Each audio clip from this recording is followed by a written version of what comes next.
Alors pourquoi ces contacts avec l'Afrique? Ces relations ont-elles seulement pour objectif une fraternisation internationale sur fond de spiritualité et de philosophie?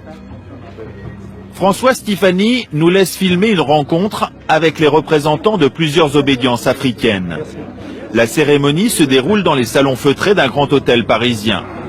À cette occasion, les différents dignitaires apportent à François Stéphanie des messages de paix de leur pays.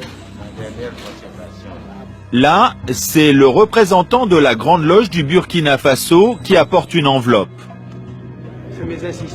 François Stéphanie nous expliquera plus tard qu'il s'agit d'une invitation pour une cérémonie religieuse. Le grand maître glisse l'enveloppe dans la poche de son tablier. Le défilé continue. Le frère qui se présente maintenant n'est pas n'importe qui. Nous recevons le très respectable frère Jean-Dominique Okemba, représentant du grand maître de la Grande Loge du Congo. Jean-Dominique Okemba est le bras droit du président du Congo-Brazzaville, Denis Sassou Nguesso. Il apporte un message de son président qui est aussi le grand maître de la Grande Loge du Congo. François Stéphanie est content d'insister sur l'amitié qui le lie à l'Afrique. C'est inadmissible, donc, comme on voit le très respectable grand maître Denis Sassou Nguesso, qui est par ailleurs donc président de la République du Congo-Brazzaville, et qui vous donne la nature des préoccupations que l'on partage avec nos frères africains, dont vous avez pu voir que la chaleur n'est pas feinte et que nos relations n'ont rien d'ambigu.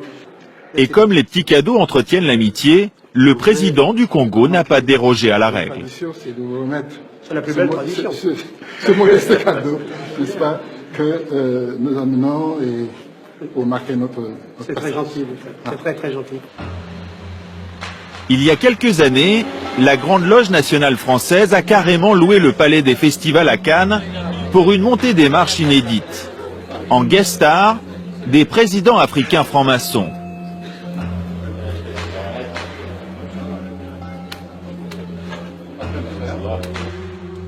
Antoine Glaser est le directeur de la Lettre du Continent, une publication spécialisée sur l'Afrique.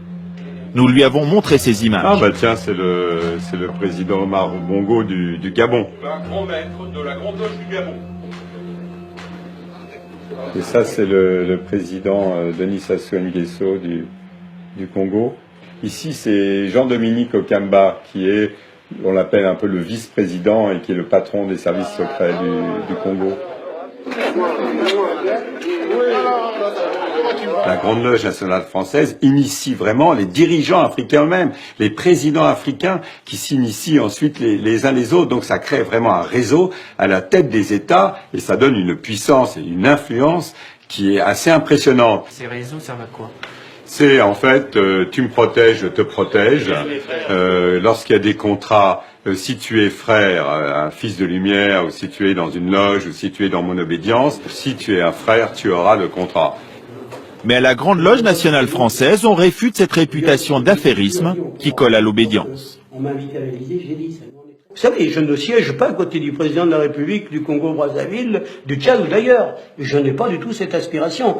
On n'a pas cette vision colonialiste. C'est terminé. Je veux dire. Mais quel que soit le leadership, nous devons au contraire les aider à devenir eux-mêmes. À chaque fois, il faut les aider à devenir eux-mêmes. On considère aujourd'hui que la franc-maçonnerie compte 4 millions de membres dans le monde, toutes obédiences confondues. Sa force, le culte du secret et son réseau d'influence. Cette puissance est d'autant plus grande qu'elle est occulte. Comment peut-on la mesurer? Puisque vous ne savez pas quand vous parlez à qui vous parlez.